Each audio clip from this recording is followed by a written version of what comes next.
Hello and नमस्कार। Welcome to all. आप सभी का स्वागत है रणधीर एजुकेशन में। इंडियन पॉलिटी का हिस्टोरिकल बैकग्राउंड हमने अच्छे से समझ लिया था। अब हम संवैधानिक विकास को समझ रहे हैं। संवैधानिक विकास में हमने 1773 का रेगुलेटिंग एक्ट बहुत बारीकी से समझ लिया है, क्या क्या प्रावधान उसमें किए गए।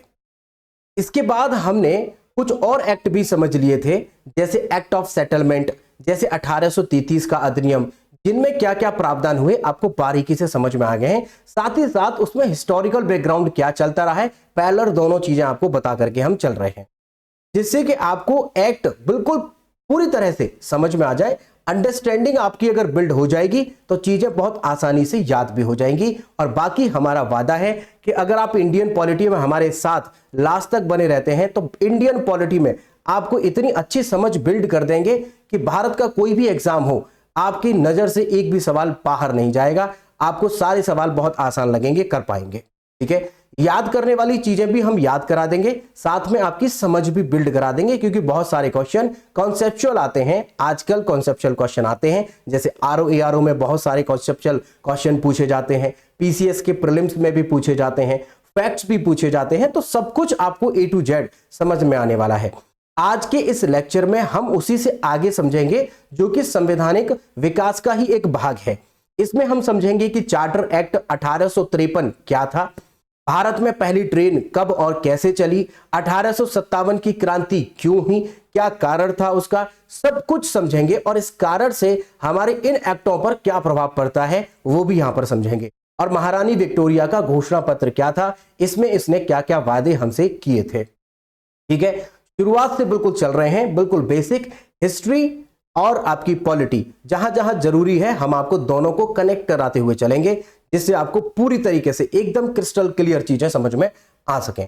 तो हमें जानना है चार्टर एक्ट 1853 क्या है। आप जानते हैं कि भारत में, विश्व में जो ब्रिटेन था, वहां पर एक आईसीएस शुरू किया गया था, इंडियन सिविल सर्विसेज शुरू किया गया था, और 21 अप्रैल को शुरू किया गया। इसीलिए भारत में आज भी 21 अप्रैल को सिविल सर्विसेज डे मनाते हैं। ऐसा आप समझ गए हैं, क्योंकि हमने लास्ट लेक्चर में डिस्कस कर लिया था। लेकिन इसमें हम ये समझेंगे कि डलहौजी जब भारत में गवर्नर जनरल बन के आता है, तो यही व्यक्ति भारत में एग्जाम भी करवाता है। भारत में मींस कि वहीं पर एग्जाम कंडक्ट कराता है, तो यहां से रिटन एग्जाम शुरू हो जाते हैं। बट याद रखिएगा, भारत में रिटन एग्जाम नहीं होता है।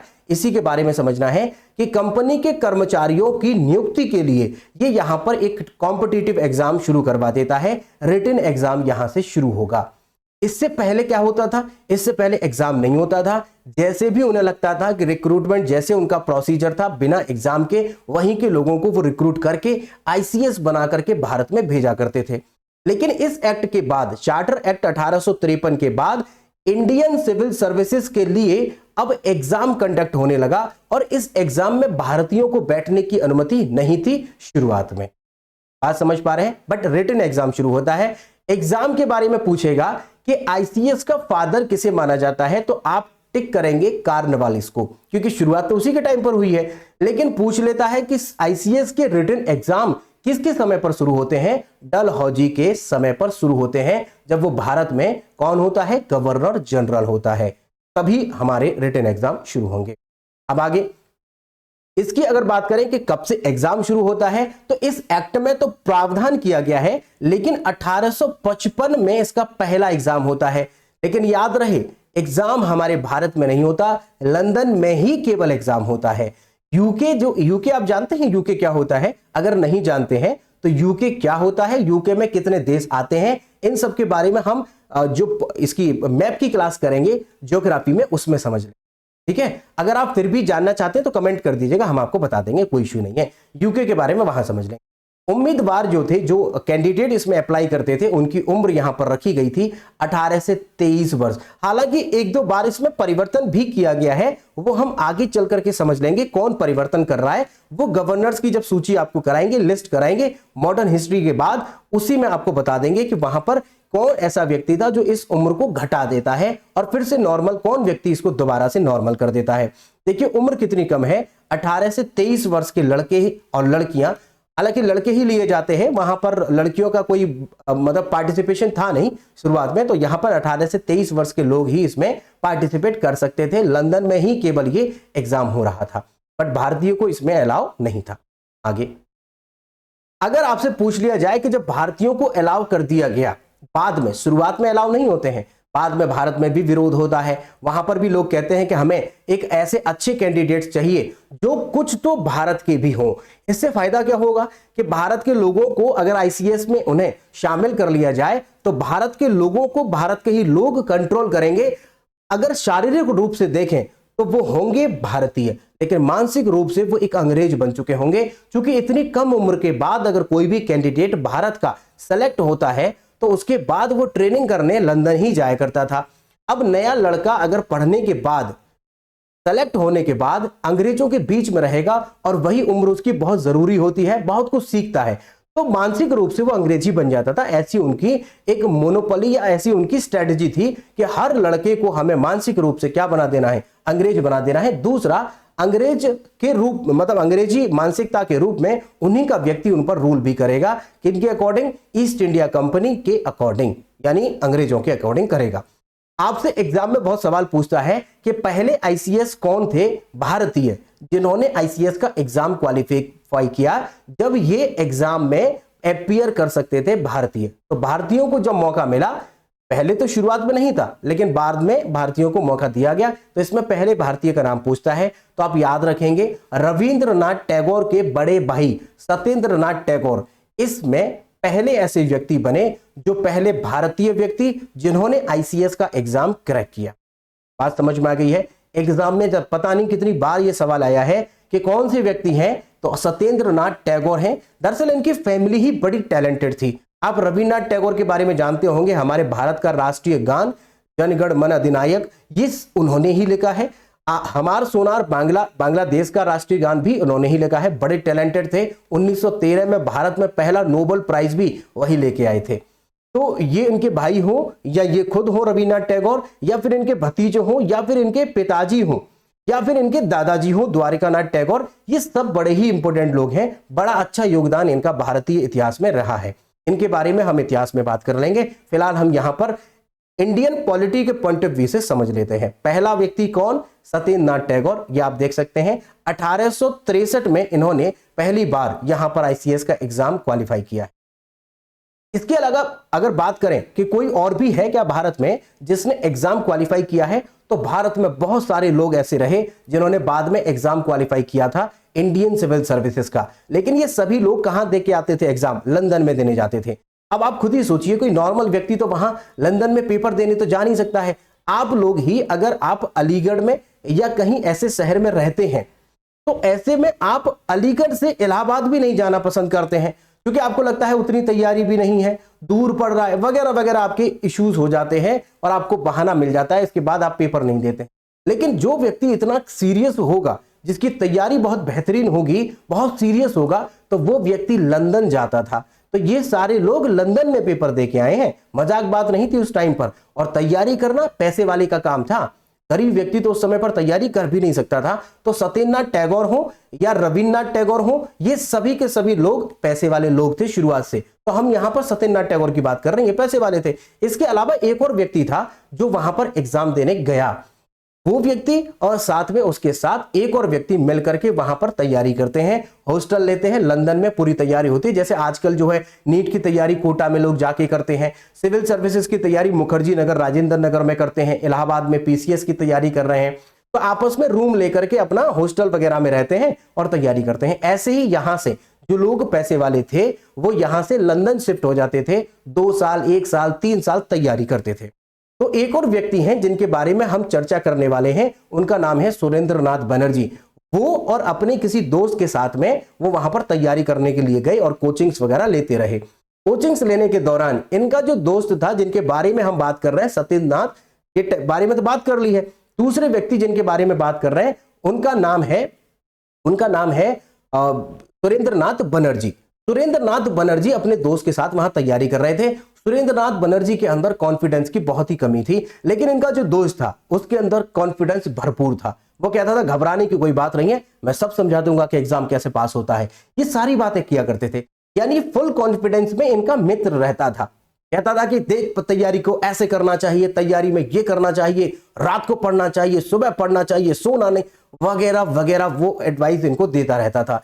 लगता था कि वो एडवाइस देने वाला व्यक्ति बड़ा होशियार है। लेकिन आप सोचिए, जब वो रिजल्ट आया तो जिसका कॉन्फिडेंस बहुत ज्यादा था उसका सिलेक्शन नहीं हुआ।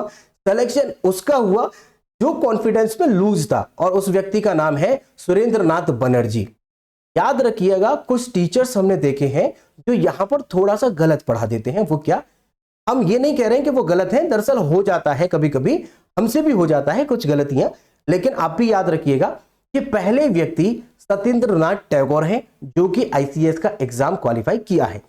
दूसरे बाद में जो व्यक्ति, अन्य व्यक्तियों में हम बात कर रहे हैं जिनसे एग्जाम आता है, एग्जाम में क्वेश्चन पूछा जाता है, वो है सुरेंद्र नाथ बनर्जी।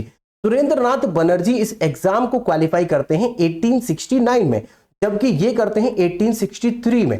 हमने यहां पर विद प्रूफ दिया है, आप याद रखिएगा। पहले है सत्येंद्र नाथ टैगोर, बाद में सुरेंद्र नाथ बनर्जी भी। बट सुरेंद्र नाथ बनर्जी एक गलती कर देते हैं। वो गलती क्या, कि जिस समय पर डॉक्यूमेंट्स लगाते हैं, ये डॉक्यूमेंट्स आप भी जानते हैं, जब आपकी नौकरी लगेगी तो आपको डॉक्यूमेंट्स वेरिफिकेशन डीवी के लिए बुलाया जाएगा। डीवी में आपके डॉक्यूमेंट्स, हाई स्कूल, इंटर, ये सबके डॉक्यूमेंट्स चेक होंगे, वेरीफाई होंगे कि जेन्युइन है या नहीं है। ऐसे में इनके भी डॉक्यूमेंट्स चेक किए गए, और चेक करने पर पाया गया कि इन्होंने जो डेट ऑफ बर्थ लिखी है, वो डेट ऑफ बर्थ इन्होंने दरअसल गलत लिख दी है। जैसे आपके साथ में भी हो सकता है, आप सभी की डेट ऑफ बर्थ 99% कुछ और होगी रियलिटी में, और डॉक्यूमेंट्स में आपने कम लिखवा रखी थी। ऐसा ही है ना, ऐसा ही है, ऐसा ही जनरली लोग करते हैं। तो इन्होंने भी ऐसा ही किया था, बट ये बाद में प्रूफ नहीं कर पाए। डीवी में इनके बाद इनको रिजेक्ट कर दिया गया।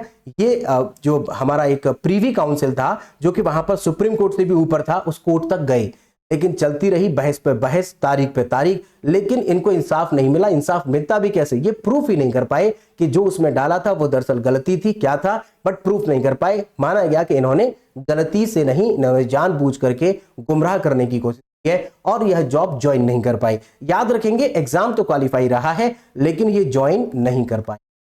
यहां पर कलर थोड़ा सा चेंज कर लेते हैं, हम यहां पर ये वाला कलर लेते हैं। तो भाई ज्वाइन नहीं कर पाए, याद रखेंगे, इन्होंने ज्वाइन नहीं किया। बट एग्जाम में पूछ लेता है, भाई एग्जामिनर है, उसकी मर्जी, कुछ भी पूछे।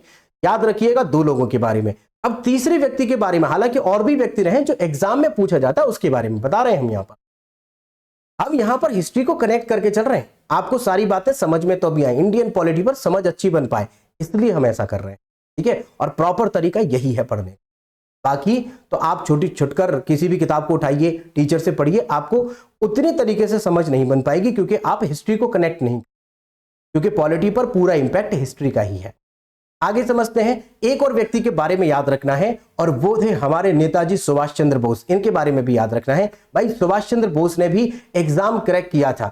ये भी बेचारे लंदन में गए थे पेपर देने, लंदन में जाकर के पेपर दे के आए, और पूरे विश्व में चौथी रैंक आई थी।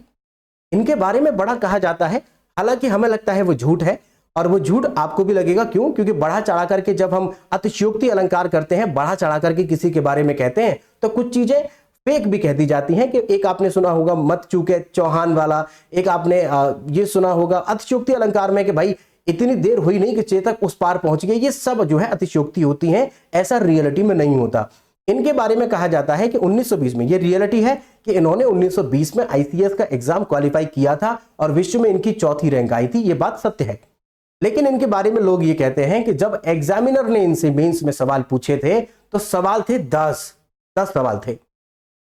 इनसे पूछा गया कि इन्हीं 5 का आंसर करिए, सुभाष चंद्र बोस से। ये इनकी बढ़ाई में कहा जाता है, बट रियलिटी आपको भी नहीं लगेगी। लेकिन इन्होंने जब लिखा रहता ना उस पर कि इनमें से कोई 5 करें, तो इन्होंने 10 के 10 के आंसर लिखे, और नीचे लिख दिया इनमें से कोई 5 जांच लें। मतलब इतना ज्यादा कॉन्फिडेंस था इनके अंदर। अब ये बात हमें तो झूठ लगती है, बाकी अगर आपको सच लगती है तो कोई इश्यू नहीं है, सच भी हो सकती है, बट झूठ हमें ज्यादा लगती है। ऐसे में सुभाष चंद्र बोस का याद रखेंगे, 1920 में इन्होंने आईसीएस का एग्जाम क्वालिफाई किया था। बेचारे वहां पर क्वालिफाई करने गए थे, पास हो गए, ठीक है। लेकिन जैसे ही ज्वाइन किया, उसके कुछ ही समय बाद भारत में महात्मा गांधी के द्वारा असहयोग आंदोलन चलाया गया था। ठीक है, असहयोग आंदोलन चलाया गया और उनमें असहयोग आंदोलन में लग रहा था कि एक साल में ये सब अंग्रेज भाग जाएंगे, एक साल में भाग जाएंगे। असहयोग आंदोलन इतना चरम पर पहुंचा कि गांधी जी का मानना था कि एक साल में ये भाग जाएंगे और लोग भी उनका साथ दे रहे थे। इन्होंने भी उनका साथ दिया। गांधी जी का कहना था देखिए जो जॉब कर रहा है अगर वो जॉब छोड़ना चाहता है, चूंकि हमें सहयोग करना ही नहीं है इनका, अगर हम जॉब करेंगे तो इन्हीं के अंडर में करेंगे और हम अगर जॉब ही नहीं करें तो इनके अंडर में रहेगा कौन, मतलब हमें इनका सहयोग नहीं करना, ये परेशान हो जाएंगे। ना ही बोला कि मैं बाल नहीं काटूंगा, ये सब इंस्ट्रक्शन दिए गए। धोबी को बोला गया कि आप कपड़े मत धोना अंग्रेजों के, तो अंग्रेज परेशान होकर के जब कोई इनको सहयोग मिलेगा नहीं तो भाग जाएंगे, ऐसा इनका मानना था। लेकिन इन्होंने क्या किया, सुभाष चंद्र बोस ने, इन्होंने वही अंग्रेजी नौकरी आईसीएस की पर रिजाइन दे दिया ज्वाइन करने के कुछ समय बाद ही। अब बड़ी विडंबना कि क्लर्क की नौकरी थोड़ी है, आपने आईसीएस जिसमें सिलेक्शन पाना बहुत टेढ़ी खीर थी, उसमें सेलेक्ट होने के बाद आपने रिजाइन दिया है। भाई लोग क्लर्क की नौकरी से रिजाइन नहीं देते। पुलिस वाले जो पुलिस की जॉब कर रहे हैं, जो बैंक की जॉब करते हैं, बड़े परेशान रहते हैं कि यार बैंक में बहुत प्रेशर है, ये है वो है, फ्रस्ट्रेशन है। जाते हैं एकदम सुडौल, बढ़िया एकदम बॉडी शॉडी होती है, लेकिन कुछ ही समय बाद पेट निकल आता है, आंखों पर चश्मा निकल आता है, झुक जाते हैं। बैंक की बता रहे हैं, पुलिस में भी यही हाल है, तो बड़े फ्रस्ट्रेशन है। तो फिर हम कहते हैं छोड़ दो, तो फिर कितने भी परेशान नहीं है। मतलब कि कोई आदमी यहां क्लर्क की जॉब छोड़ने को तैयार नहीं है, इन्होंने आईसीएस की जॉब को छोड़ दिया, जॉब को छोड़ दिया। मॉडर्न हिस्ट्री में प्रॉपर तरीके से और बताएंगे क्या क्या इंपैक्ट पड़ा। लेकिन बाद में यही सुभाष चंद्र बोस के बाद जब 1920 हो जाता है, 22 में आकर के ये एग्जाम अब भारत में भी होता है। तो जिनको समस्या थी कि वो लंदन जाएंगे, बड़े पैसे वाले लोग चाहिए लंदन जाने के लिए, पेपर देने के लिए, अब भारत में भी एग्जाम शुरू किया गया। तो याद रखेंगे 1922 से भारत में सिविल सर्विसेज का एग्जाम शुरू हुआ। पैरेलली याद रखेंगे भारत के साथ साथ उस ब्रिटेन में भी होता था, पहले केवल ब्रिटेन में होता था, लेकिन अब 1922 से भारत में भी इस एग्जाम को कंडक्ट कराया जाने लगा। क्योंकि भारत के लड़के भी बहुत सारे थे जो एग्जाम देना चाहते थे, लंदन जाते थे, बड़ी परेशानी होती थी, उन्होंने यहीं पर कंडक्ट कराना शुरू कर दिया। और याद रखेंगे पहला जो एग्जाम हुआ वो इलाहाबाद में हुआ, इसके साथ साथ वहां पर लंदन में हुआ। तो अंग्रेज लोग जो ब्रिटेन के थे वो लंदन में दे रहे थे, भारत के लोग जो यहां थे वो यहां इलाहाबाद में दे रहे थे। तो दोनों जगहों पर अब यहां पर पेपर, लेकिन जिनके बारे में हम ही डिस्कस कर रहे हैं, सुभाष चंद्र बोस, ये लंदन पेपर दे के आए, इन्होंने यहां पर पेपर नहीं दिया। इतनी बात समझ में आ गई। सुभाष चंद्र बोस, सुरेंद्रनाथ बनर्जी और आपका सत्येंद्रनाथ टैगोर, इनके बारे में याद रखना, इनसे सवाल पूछ सकता है।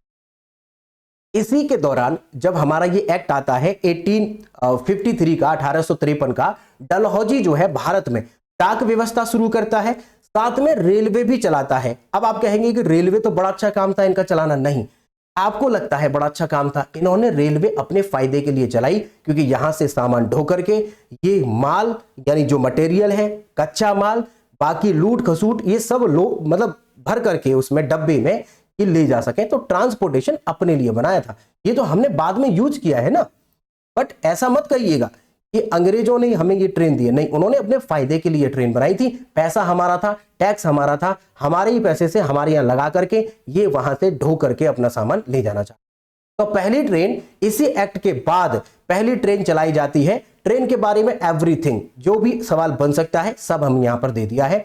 जैसे पहली जो ट्रेन चलाई जाती है वो 16 अप्रैल 1853 को चलती है, 16 अप्रैल 1853, इस एक्ट के बाद 16 अप्रैल को। और कहां से चलती है? बोरी बंदर से मुंबई। मुंबई भी पूछता है एग्जाम में, कभी कभार मुंबई देता है, लेकिन अगर ज्यादा डिटेल पूछेगा तो यहां पर बोरी बंदर हो जाएगा। और बोरी बंदर से ठाणे तक चलती है, 34 किलोमीटर की चलेगी केवल, और या फिर 21 मील आप कह सकते हैं।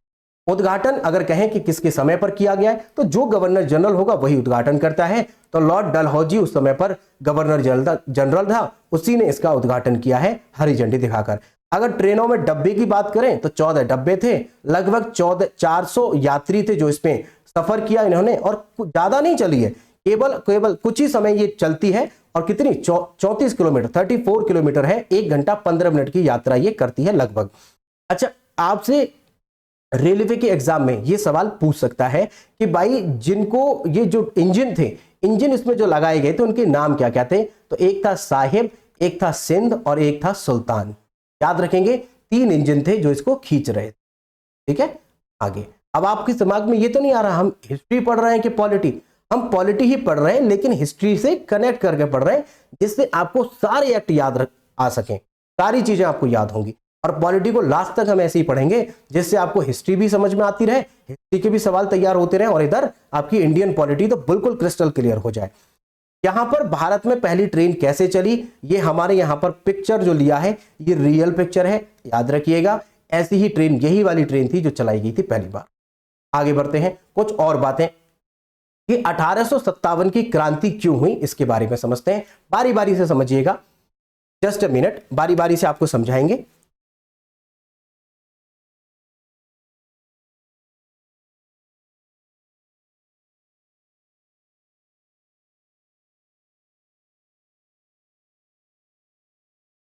जी, 1857 की क्रांति के बारे में समझते हैं कि भाई क्रांति कैसे शुरू होती है, इसका क्या कारण था। आप जानते हैं कि 1757 में ये अंग्रेज भारत में जो बंगाल है हमारा, बंगाल को कब्जे में ले लेते हैं। कब लेते हैं भाई? 1757 में ये कब्जे में ले लेते हैं। इसके बाद बंगाल के बाद 1764 में बक्सर को ले लेते हैं और पूरा भारत इनके कब्जे में आ जाता है। यहां पर इनके गवर्नर, गवर्नर जनरल वगैरह वगैरह बनना शुरू हो जाता है। अब भारत में धीरे धीरे ये लोग, हमारे यहाँ के जो धर्म को मानने वाले लोग थे, इनमें हस्तक्षेप शुरू करते हैं। वो कैसे? तो पहला, एक आपको हमने लास्ट टाइम बताया था कि राजा राममोहन राय ने 1828 में ब्रह्म समाज की स्थापना की, क्योंकि ब्रह्म समाज आगे चल करके सती प्रथा का अंत करवाएगा विलियम बेंटिक की मदद से। विलियम बेंटिक एक ऐसा गवर्नर था जो गवर्नर जनरल बना, उसी ने एक कानून बनाया जिसमें कि जो सती प्रथा हुआ करती थी इसको गलत ठहराया और इसके विरुद्ध जो भी व्यक्ति सती प्रथा में पकड़ा जाता है करते हुए तो उससे सजा होगी, ऐसा कानून बनाया। ये बनाया है 1829 में। तो सती प्रथा का अंत कर दिया जाता है 29 में। आपको पता है सती प्रथा क्या होती थी? जिस महिला का पुरुष अगर एक्सपायर हो जाता था तो महिला को जिंदगी को जबरदस्ती चिता पर रख दिया जाता था जिससे उसे भी जलाया जा सके। अब कोई व्यक्ति, अगर किसी का हाथ जलता है तो बड़ी कठिनाई होती है, किसी का शरीर जलेगा और वो भी जिंदा रहते कितनी तकलीफ होगी। इतना ज्यादा घिनौना काम हुआ करता था धर्म के नाम पर। तो हमारे भारत में राजा राममोहन राय के प्रयासों से 1829 में विलियम बेंटिक के द्वारा सती प्रथा को समाप्त किया गया। इस बात से हमारे भारत की जनता नाराज थी। आप ही बताइए, क्या इसमें नाराज होने वाली बात है? नहीं। दरअसल ये काम अच्छा किया है, लेकिन भारत की जनता तो भारत की जनता है, उसने सोचा कि भाई ये तो काम गलत कर रहे हैं, हमारी प्रथा, हम कुछ भी करें। अरे भाई, मानवता भी तो कोई चीज होती है। लेकिन यहां पर गलत मान लिया गया और विलियम बेंटिक यानी अंग्रेजों के लिए दिमाग में एक चीज आ गई कि यार ये लोग गलत कर रहे हैं हमारे साथ, जबकि गलत नहीं है, बट गलत मान लिया गया यहां पर। बाकी गलत तो इन्होंने किया है, वो हम नहीं कह रहे हैं कि गलत नहीं किया, बट यहां पर तो इन्होंने अच्छा किया था। एक दुश्मनी तो ये शुरू। इसके अलावा अगर आपको बताएं कि भाई जो हमारा ये भारत है, इस भारत का इधर का एरिया अगर आप देखें तो ये पानी से भरा हुआ, यहां समंदर है, यहां समंदर। हमारे भारत का एक मानना था कि भाई हम कभी भी यहां से नाव से लांग करके हम ऐसे नहीं जाएंगे, क्योंकि यहां समंदर है और समंदर में हमारे भगवान विष्णु रिलैक्स कर रहे हैं, आराम कर रहे हैं, शेषनाग पर आराम करते हैं, आप जानते हैं, और माता लक्ष्मी उनके पैर दबाती हैं, ऐसा होता है हमारे भारत में।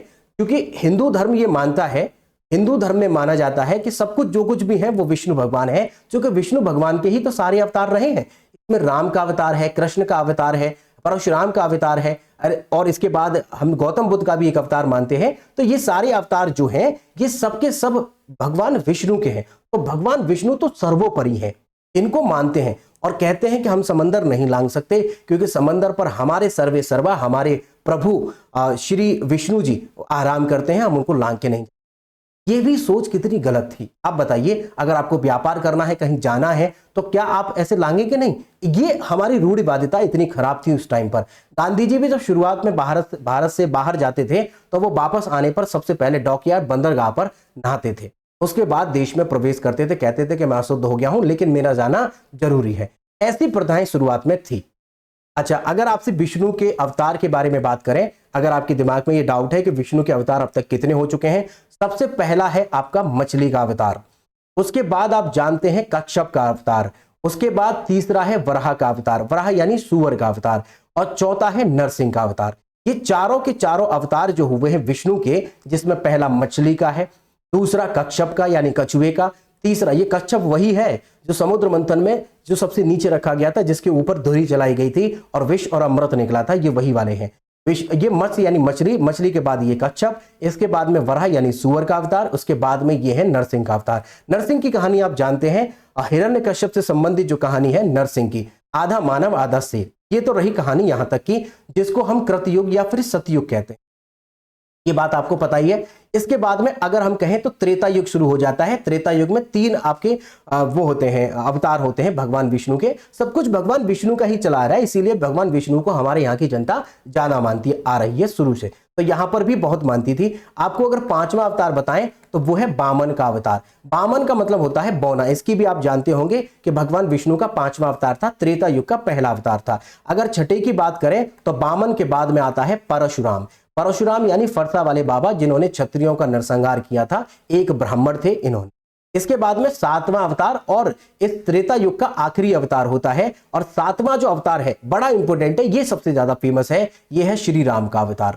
ठीक है, यहां पर त्रेता युग समाप्त हो जाता है। इसके बाद अगला युग आता है और वो द्वापर युग है। द्वापर युग में केवल 2 अवतार होते हैं, जिसमें 8वां अवतार है श्री कृष्ण का अवतार। श्री कृष्ण का अवतार, तो 2 अवतार बड़े ही फेमस हैं, राम का और श्री कृष्ण का। इसके बाद नवा अवतार अगर हम बताएं आपको तो नवा अवतार है बड़ा जरूरी, बड़ा इंपॉर्टेंट, और माना जाता है कि इन्हें भी भगवान हमारे जो श्री विष्णु जी हैं इनका ही अवतार नमा मानते हैं, और वो है आपके गौतम बुद्ध। माना जाता है गौतम बुद्ध इनको मानते हैं।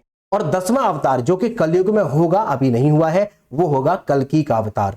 कल्कि का अवतार कहते हैं कि यह कलयुग जब चरम पर पहुंचेगा तब एक अवतार होगा और नरसंहार करेगा, वो होगा कल्कि का अवतार। यहां पर 10 के 10 अवतार हमने आपको बता दिए हैं, बड़े इंपॉर्टेंट अवतार हैं, क्योंकि इन्हीं अवतारों की वजह से भगवान विष्णु बहुत इंपॉर्टेंट है। तो हमारे यहाँ की जो सेना है वो भी आपको यहां से लांग करके जाना नहीं चाहती।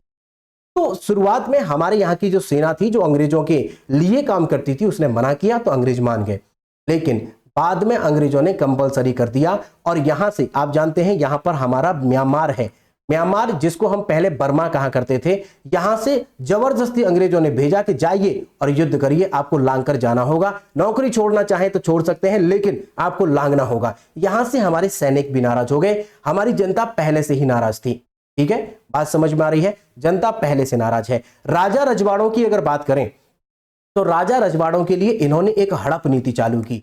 हड़प नीति, राज्य की हड़प नीति क्या थी कि अगर किसी भी जो राजा रानी है उनके अगर कोई पुत्र नहीं है तो वो दरअसल एक दत्तक पुत्र नहीं ले सकते, गोद नहीं ले सकते, गोद नहीं ले सकते।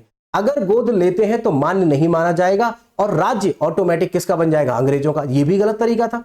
तो ऐसे में यहां पर राजा और रजवाड़े ये भी परेशान हो गए, जनता भी परेशान हो गई, सैनिक भी परेशान हो गए। सबके मन में एक ही बात है कि अंग्रेज बहुत गलत करते आ रहे हैं। इसके अलावा अगर मजदूरों की करें या फिर किसानों की कहें तो किसान भी इनसे नाराज थे, क्योंकि आप जानते हैं 3 कठिया पद्धति थी, ये बहुत बाद में आती है। तो जमीनों पर ज्यादा लगान वसूल करना और जमींदारों पर बर्डन ज्यादा डालना, और ये सब व्यवस्थाएं इतनी ज्यादा हो गई कि पूरा देश एक तरीके से खिलाफ हो चुका है। लेकिन यह अभी फूटेगा नहीं। फूटेगा कब, इसकी कंडीशन है। तो इसके कारण तो हमने आपको बता दिए, लेकिन ये 1857 की क्रांति होती शुरू कैसे है उसके बारे में आप समझिएगा। तो यहां पर एक बात और आपको समझनी है, यहां पर मिटा देते हैं। अब आपको एक कहानी बताते हैं, और वो कहानी है उत्तर प्रदेश के सबसे पूर्वी जिले की, जिसका नाम है बलिया।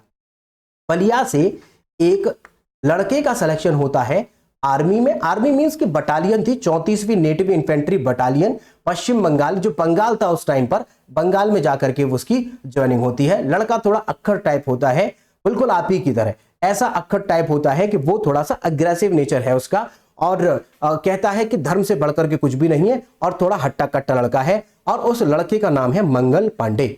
मंगल पांडे बलिया का रहने वाला था, उत्तर प्रदेश के पूर्वी जिले का मंगल पांडे। और इसकी जो ज्वाइनिंग होती है वो 34वीं नेटिव इन्फेंट्री, और ये कहां पर होती है, बंगाल में। ठीक है, याद रहेगा इतना, ठीक। ये काम कर रहा है, कोई इशू नहीं है, सीनियर से भी इसकी वार्तालाप अच्छे हैं, और थोड़ा सा कॉन्फिडेंस में भी रहता है, अच्छा लड़का है, कोई इशू नहीं है। लेकिन अचानक इसे पता चलता है कैसे कि ये आपस में एक छुआछूत का कोई व्यक्ति होता है, निचली कास्ट का, ऐसा हमें नहीं बोलना चाहिए बट फिर बोलना पड़ रहा है क्योंकि आपको समझ में आएगा। निचली कास्ट का कोई व्यक्ति होता है, उससे ये मजाक मजाक में कहता है कि आज तो हमने तुम्हारे हाथ का पानी पी लिया है, अब हमारा धर्म भ्रष्ट हो गया। उसने भी मजाक में इनसे कहा, अच्छा हमारे पानी पिलाने से, वो भी मजाक में, क्योंकि दोस्ती थी आपस में, हमारे पानी पिलाने से तुम्हारा धर्म भ्रष्ट हो रहा है, और वहां पर जो सेना में तुम कारतूस इस्तेमाल करते हो वहां धर्म भ्रष्ट नहीं होता। मंगल पांडे का दिमाग चला, आए क्या मतलब, ऐसा क्या भाई, ऐसा क्या करते हैं हम वहां पर, कि नहीं जो तुम कारतूस इस्तेमाल कर रहे हो ना दरअसल गाय और सुअर की चर्बी का है। बस इसके दिमाग में मंगल पांडे के में एकदम से कहता है कि अरे नहीं यार तू झूठ बोल रहा है, ऐसा नहीं हो सकता। लेकिन इसके दिमाग में होता है कि नहीं यार पता करना है कहीं ये सच सच तो नहीं बोल रहा है, क्योंकि ये जो बता रहा था ऐसे मुंह से खोलते हैं। दरअसल उसी समय पर एक राइफल नई नई आई थी इन रेजिमेंट के पास में।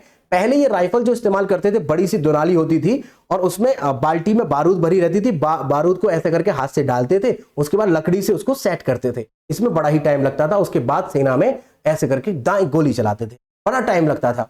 लेकिन इसकी जगह पर टेक्नोलॉजी आगे बढ़ी, कारतूस तैयार आते थे। बस कारतूस उठाइए, मुंह से खोलिए, लगाइए और दाएं फायर करिए, उठाइए लगाइए फायर करिए, टाइम बच रहा है।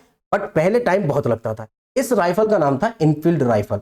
इनफील्ड राइफल जैसे ही आई तो ये बात उसको कैसे पता चली, यहीं से दिमाग उसका काम करने लगा कि एक जिसको हम निम्न जाति का कह रहे हैं उसे कैसे मालूम है, इसका मतलब कुछ तो बात में, इसकी बात में सच है। तो ये जाकर के अपने सीनियर से पूछता है कि सर ऐसे ऐसे बात है, क्या ये बात सच है? तो सीनियर ने कहा यार ऐसा कुछ नहीं है, हमको तो आप जानते हो, बस तो ऐसा कुछ नहीं है, आप भरोसा करो, ऐसी कोई बात नहीं, कोई बात नहीं। लेकिन इसके दिमाग का फिर भी यहां पर आगे बढ़ता रहा और सोचता रहा कि नहीं मुझे पता तो करना है, बात कुछ तो है।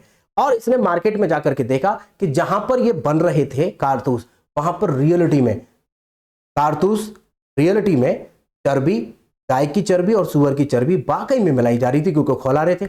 बस वहीं पर इसका पारा भी खोल गया, खून खोल गया। तो उसके बाद सोचा कि नहीं अब मैं उस सीनियर्स को नहीं छोड़ूंगा जिनसे हमने पूछा था। ये आता है और बस उसी दुनाली को उठाता है और उसमें कारतूस लगाता है। तो निम्न जाति का फिर कहता है कि अब नहीं हो रहा तुम्हारा भ्रष्ट धर्म जो अब तुम लगा रहे हो, कि नहीं अब तो धर्म भ्रष्ट जो होना था वो हो गया, अब ये काम करने जा रहा हूं, उड़ा रहा हूं इन्हें। लगाई उसमें कारतूस और कैप्टन ह्यूज को जाते ही दाएं गोली मार दी। इसके बाद कैप्टन बाज को दाएं गोली मार दी, दोनों फिनिश। याद रखिएगा ये फिनिश जो होता है ये होगा आपका 28 मार्च को, 28 मार्च को, ठीक है, 28 मार्च को गोली मारता है। इसके बाद आनन फानन में वहां के अंग्रेज लोग इस मंगल पांडे को 9 मार्च को, मात्र 9 मार्च को, 9 मार्च को फांसी की सजा सुना दे। याद रखिएगा 9 मार्च को फांसी की भी सजा भी हो जाती है। इतना रैपिड इनका जो एक्शन था, इतनी जल्दी एक्शन था। कुछ किताबें इसको देखिए, किताबों में जो लिखता है ना, यहां पर 29 मार्च लिखता है और यहां पर 8 मार्च लिखता है, ठीक है। तो हम आपको जो बता रहे हैं वो ठीक है, कोई इशू नहीं है, किताबों में दोनों चीजें मिलती हैं। तो 9 मार्च, 8 मार्च या 9 मार्च मानिए, ऐसे में वहीं पर फांसी की सजा इसे सुना दी जाती है और फांसी पर लटका दिया जाता है। और जो 34वीं नेटिव इन्फेंट्री थी उसके सैनिकों से पूछा जाता है आप क्या कर रहे थे उस टाइम जब ये गोली चला रहा था, आप क्या कर रहे थे? तो ऐसे में उन पर भी उंगली उठाई जाती है और उन्होंने कहा कि हम तो अपना काम कर रहे थे, हमें क्या पता ये कर रहे हैं कि नहीं, आपकी गलती से हुआ है। आप अगर वहां पर थोड़ा बहुत एक्टिव होते तो हमारे ये ऑफिसर्स नहीं मारे जाते, इसीलिए हम रेजिमेंट को समाप्त कर रहे हैं। और इन्होंने 34वीं नेटिव इन्फेंट्री को समाप्त कर दिया। बस 34वीं नेटिव इन्फेंट्री को समाप्त करने के बाद यहां सैनिक जो थे वो भी नाराज हो गए कि नहीं अब नहीं छोड़ेंगे इनको। ऐसे में भाई 1857 की क्रांति जो होती है ये ट्रिगर का काम करता है कारतूस, लेकिन कारण इसके कई सारे हैं। ट्रिगर का काम मतलब जैसे आप किसी से परेशान है, परेशानी आ रही है, ऐसे है वैसे है, परेशान है, लेकिन जब आप हद हो जाती है, आप इग्नोर करते आ रहे हैं, चल ठीक है कोई इशू नहीं, लेकिन जब हद हो जाती है तो फिर आपका भी पारा हाई हो जाता है कि लाओ अब इसे बता ही दें। वही हालत है 1857 की क्रांति में, जो कारतूस इस्तेमाल किया गया इसके बाद लाओ अब इन्हें बता ही दें। अब इसके बाद इन अंग्रेजों की पिटाई का प्लान बनेगा। 1857 के बाद अंग्रेजों की पिटाई का प्लान करेंगे कि भाई अब इनको पीटो और भगाओ यहां से, अब बहुत हो गया ड्रामा। इसीलिए सैनिक हो, चाहे हमारे देश के राजा रजवाड़े हो, मजदूर हो, किसान हो, चाहे कोई भी हो, जनता हो, सभी चाहते हैं कि अब इनको भगाओ, बहुत हो गया, इन्होंने हमारे यहाँ के लोगों को फांसी की सजा भी सुना दी है। अब इसी वजह से यहां से शुरुआत होती है 1857 की क्रांति की। तो प्लानिंग होगी कि भाई हम एक काम करते हैं, ये चल रहा है आपका, तो ये 9 मार्च लिख दिया है ना, ये अप्रैल होगा, ये अप्रैल अगले महीने की, भाई पीछे क्यों आ गए, यहां पर 9 अप्रैल देखो आपको दोबारा से ये बताएं, तारीख अगर आपको जाननी है तो यहां पर 29 मार्च आप लिखिए, उसके बाद में 8 अप्रैल ये लिखिए, 8 अप्रैल। ये हमने ध्यान नहीं दिया, आपको यहां पर भी मार्च लिख दिया, कोई इश्यू नहीं, ठीक है, फिलहाल आप समझिए। इसके बाद में 8 अप्रैल, इसके बाद इन्होंने प्लान कर लिया कि भैया अब हम गोला बारूद सब तैयार कर लेते हैं और इनको एक दिन पीटेंगे। क्योंकि एक दिन पीटने से फायदा क्या होगा कि भाई अगर मान लीजिए कोई नोएडा में है और नोएडा में हम क्या कर रहे हैं कि इनको पीटने का प्लान कर रहे हैं, तो नोएडा में जैसे ही पीटेंगे, अंग्रेजों की संख्या तो बहुत कम थी, तो नोएडा में पीटेंगे तो नोएडा के आसपास से ये बुलाएंगे। लेकिन अगर हम वहां के आसपास जैसे हापुड़ है, गाजियाबाद है, वहां पर भी पीट रहे हो तो वो किसको बुलाएंगे। ऐसे में ये प्लान किया जा रहा था कि इनको जब पीटा जाए ना, सब जगह एक ही बार में पीटा जाए, एक ही दिन पीटा जाए, जिससे कि ये किसी को बुला ही ना पाए, जिनको बुला रहे वो खुद पीट रहे। ऐसा इनका प्लान था और सही प्लान था, कोई इशू नहीं था। तो इन्होंने तारीख तय की और वो क्या है, अप्रैल के बाद आता है मई, 30 मई इन्होंने डिसाइड, 30 मई डिसाइड कर ली कि 30 मई को हम ये काम करेंगे। लेकिन आप जानते हैं मेरठ के लोगों को, मेरठ के लोग ज्यादा ही अग्रेसिव थे, बोले नहीं 30-20 का इंतजार नहीं होगा, इस प्लान को हम अभी एग्जीक्यूट करते हैं, अभी शुरुआत करते हैं, ठीक है।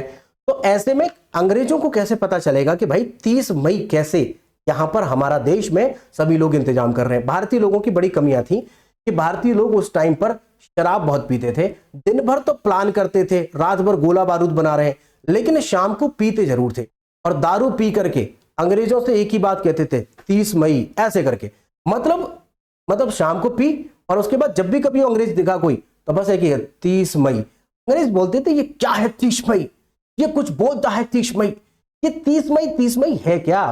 दिमाग काम करने लगा अंग्रेजों का कि कुछ तो लोचा है, 30 मई आखिरकार कुछ तो है। इसी समय पर जब 1857 की क्रांति होने वाली होती है, उसी समय पर डलहौजी तो चला जाता है, बीज बो के डलहौजी जाता है, लेकिन उसकी जगह पर नया आता है जिसका नाम है लॉर्ड कैनिंग। अब ये नया हमारा गवर्नर जनरल है।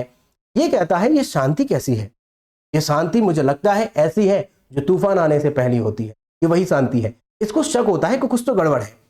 ये और पता करवाता है कि भाई अंग्रेजों पता करो आखिरकार क्या वजह है कि 30 मई बोलता है कुछ, 30 मई क्या है इसके पीछे लग जा, ठीक है। भारतीयों में बस यही कमी कि 30 मई उसके सामने बोल रहे हैं। अब 30 मई का थोड़ा थोड़ा खुलासा होता जा रहा है कि ये प्लानिंग कर, ठीक है। अब अंग्रेज जो हमारे भारत के ये जो सैनिक हैं और जो जनता है वो बहुत ज्यादा अग्रेसिव हो जाती है। सबसे ज्यादा हमने 30 तारीख डिसाइड कर रखी थी और 30 तारीख के लिए जो जो तैयार है उसको इनविटेशन कार्ड भेजा गया। इनविटेशन में रोटी और कमल भेजा गया कि जो भी इसे एक्सेप्ट करेगा, मतलब 30 तारीख को वो अपने यहां पर अपने लोगों, उन अंग्रेजों को पीटेगा अपने लोगों के द्वारा। ऐसा प्लान था। जगह जगह बड़े बड़े नेताओं को, जैसे अगर कहें कि मथुरा में देवी सिंह को भेजा गया, मेरठ में कदम सिंह को भेजा गया, इसी तरीके से जहां जहां बड़े बड़े नेता थे उन सबको भेजा गया। बेगम हजरत महल आप जानते हैं, लखनऊ से, कानपुर से और दिल्ली से, इस तरीके से सबको इनविटेशन कार्ड भेजा गया है, एक्सेप्ट किया है और अपने अपने यहां पर 30 तारीख को तैयार है। लेकिन मेरठ वाले लोग ज्यादा अग्रेसिव हो जाते हैं और 10 तारीख को, 10 मई को ही 20 दिन पहले वहां पर जो वहां की छावनी होती है वहां पर अंग्रेजों को मार गिराते हैं और छावनी को कंट्रोल में ले लेते हैं 30 तारीख को। और वही नारा माहिस्मती और पूरा कब्जे में, कौन, मेरठ। मेरठ 10 तारीख को कब्जे में आता है और सीधे कहते हैं चलो दिल्ली। अब दिल्ली को कब्जे में लेते हैं, बड़ा जल्दी कब्जे में ले लिया इन्होंने। और उसके बाद में 12 तारीख को दिल्ली पहुंचते हैं। रास्ते में कुछ समय लगता है, कुछ किताबें 11 तारीख लिखती हैं, लेकिन एग्जैक्ट 12 तारीख है। अगर क्वेश्चन भी आता है और इस पर डिबेट भी हो तो 12 ही आपको टिक करना है, 12 तारीख। 12 तारीख को, 12 मई को ये दिल्ली पहुंचते हैं। दिल्ली पहुंच करके हमारे शहंशाह जो थे बहादुर शाह जफर, क्योंकि जफर इनका नाम जो था वो टाइटल ऐसे पड़ा क्योंकि जफरनामा के नाम से ये शायरी वगैरह लिखते थे, तो इसीलिए इनका नाम पड़ा बहादुर शाह जफर। बहादुर शाह जफर बहुत उम्र के व्यक्ति थे। उनसे कहते हैं कि अब आप हमारे नेता बन जाइए। तो ये कहते हैं कि भाई मैं तो बड़ा बूढ़ा हूं। तो यहां पर मेरठ के लोग जो थे, जो कूच करके पहुंचे थे आपके दिल्ली, उन्होंने कहा कि नहीं, नेता आप ही रहेंगे हमारे, समझे, ये बात समझिए। मतलब टेलर दे रहे हैं। टेलर किसको दे रहे हैं?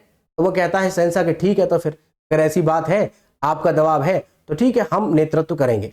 तो दिल्ली से इस क्रांति का नेतृत्व किया है हमारा, इसने, बहादुर शाह जफर।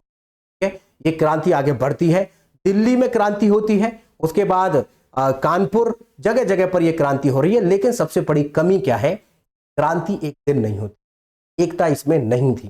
कोई कब कर रहा है, कोई कब कर रहा है, और थोड़ा एडवांस कम थे, तलवारें और इस तरीके की चीजें ज्यादा इस्तेमाल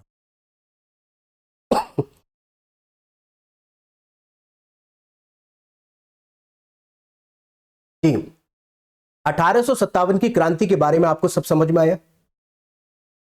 इन अंग्रेजों को इतना पीटा गया, इतना पीटा गया, जगह जगह पर बहुत सारे अंग्रेज मारे गए, जैसे कैप्टन नील, बहुत सारे कैप्टन्स, बहुत सारे सैनिक बहुत मारे गए। अब अंग्रेज परेशान थे कि भाई कितना बड़ा तूफान था। लेकिन आपको बता दें 1857 की क्रांति सफल नहीं हो पाई, क्योंकि भारत के लोगों में एकता नहीं थी। जमींदार अपने लिए लड़ रहा था और जो राजा थे, रजवाड़े थे, वो अपने लिए लड़ रहे थे। कोई एक इनका नेतृत्व करने वाला ढंग का कोई नेता नहीं था, जिसकी वजह से ये सफल नहीं हो पाता। लेकिन अंग्रेज इस बात से बहुत डर जाते हैं, क्योंकि इनकी पिटाई बहुत होती है और यह मानना हो जाता है कि भारत के लोग बात नहीं करते हैं, पीटते हैं। तो लॉर्ड कैनिन के समय पर यह जब लड़ाई हुई, तो लॉर्ड कैनिन का कहना था कि अगर सिंधिया हमारा साथ नहीं देते तो ये 1857 की आंधी हमें उड़ा ली जाती। ये वो तूफान था। तो ये खुद कैनिन का कहना है सिंधिया के बारे में, जो आज भी आप जानते हैं नेताओं में है सिंधिया। तो इन्हीं सिंधिया के बारे में, अगर यही लोग अगर भारत की जनता का साथ देते तो शायद हमारी 1857 की क्रांति सफल हो जाती और ये लोग तभी बोरिया बिस्तर बांध करके चले जाते।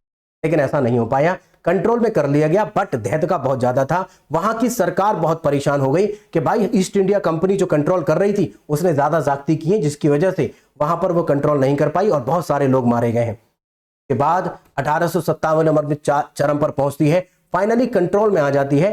किसके समय पर? लॉर्ड कैनिन के समय पर। और लॉर्ड कैनिन जब ये कंट्रोल कर लेगा तो उसके बाद, चूंकि अब ये डर चुके हैं अंग्रेज, उसके बाद रानी विक्टोरिया वहां से एक घोषणा पत्र भेजेगी और पता लगा लेती है कि भाई इसकी वजह क्या थी। तो वजह क्या थी आप जानते हैं, वजह थी हमारे धार्मिक मामलों में हस्तक्षेप करना और हड़प नीति को लगाना वगैरह वगैरह। ये टर्म एंड कंडीशंस ये क्यों लगाई थी, इस वजह से वो जगह इसको पहचान चुकी है कि क्या इशू है। तो घोषणा पत्र भेजती है भारत में। कहां भेजेगी? 1 नवंबर 1858 को ये घोषणा पत्र पहुंचता है। कहां पर? Minto park Allahabad. Minto park Allahabad का नाम मालवीय मदन मोहन मालवीय पार्क कर दिया गया है अब फिलहाल। पहले इसका नाम हुआ करता था मिंटो पार्क, और एग्जाम में भी मिंटो पार्क ही आता है। तो मिंटो पार्क में 1 नवंबर 1858 को लॉर्ड कैनिन के द्वारा यह पढ़ा गया और इसमें कहा गया कि हम आपसे माफी चाहते हैं, जो हमने आपके जो धार्मिक मामले थे इनमें हस्तक्षेप किया, ये हमसे गलती हुई है, आगे भविष्य में ऐसा हस्तक्षेप नहीं करेंगे।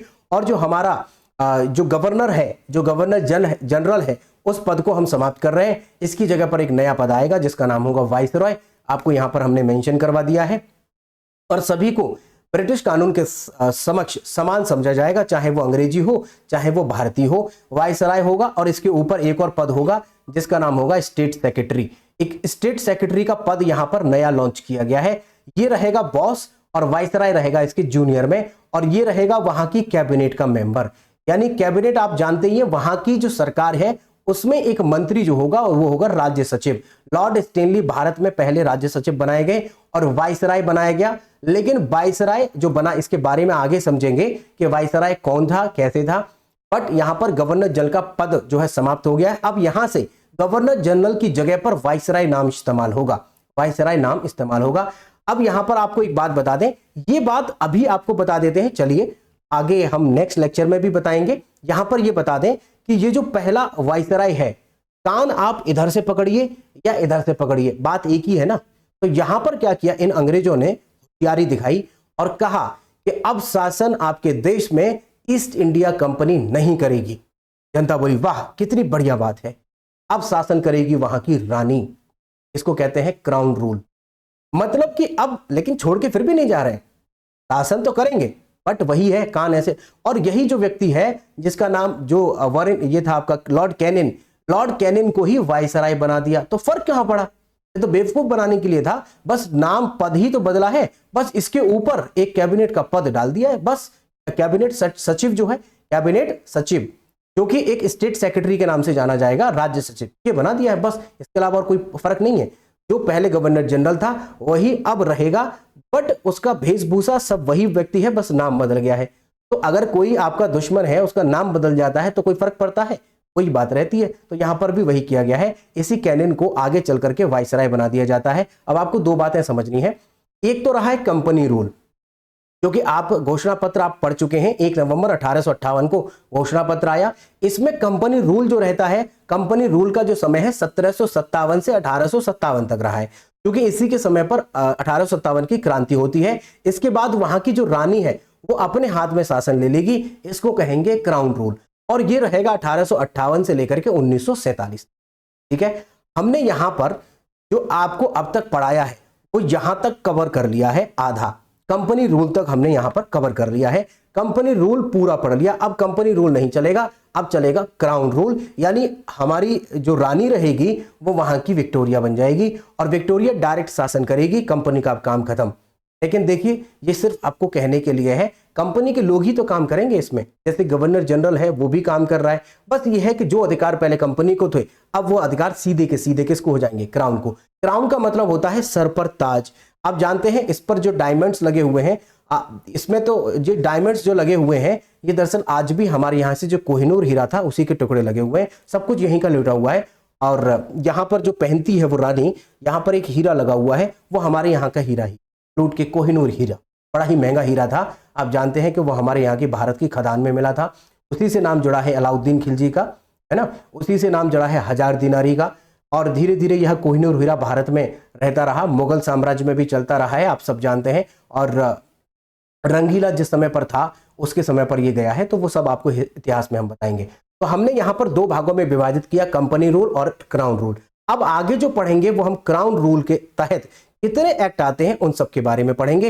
यहां पर हमने इतना कंप्लीट कर लिया है जिसमें हमने आपको सारी चीजें बता दी हैं, और फिर भी अगर आपका कोई डाउट है तो आप प्रश्न करिए, क्वेश्चन करिए, हम आपको जवाब दे देंगे। कमेंट में भी आपको जवाब मिलेगा और नेक्स्ट लेक्चर में भी आपको जवाब दे देंगे अगर कोई डाउट या कंफ्यूजन आपका है। ठीक है, बाकी अगर अभी तक आपने चैनल सब्सक्राइब नहीं किया है तो सब्सक्राइब कर लीजिए, चैनल पर पहली बार आए हैं तो बेल आइकन को क्लिक कर लीजिए, जिससे कि नए नए लेक्चर्स की जो नए अपलोडेड लेक्चर्स होंगे उनके नोटिफिकेशन आपको मिल सके। ठीक है, इसके अलावा आप हमसे जुड़ सकते हैं इंस्टाग्राम, टेलीग्राम और फेसबुक पर। टेलीग्राम पर हम डेली करंट अफेयर के क्विज डालते हैं, क्विज फॉर्म में क्वेश्चन कराते हैं डेली। बाकी वीकली और मंथली और ईयरली यहाँ यूट्यूब पर आपको करवाते रहेंगे। @रणधीर एजुकेशन लगा के आप सर्च करिएगा, हमारा ये लोगो आपको दिख जाएगा, उस चैनल को आप ज्वाइन कर लीजिएगा, करंट अफेयर आपको डेली वहां पर मिलता रहेगा। इसके अलावा फेसबुक पर भी जुड़ सकते हैं और इंस्टाग्राम पर भी जुड़ सकते हैं। बाकी लेक्चर के लास्ट तक बने रहने के लिए आपका बहुत बहुत धन्यवाद। Thank you so much.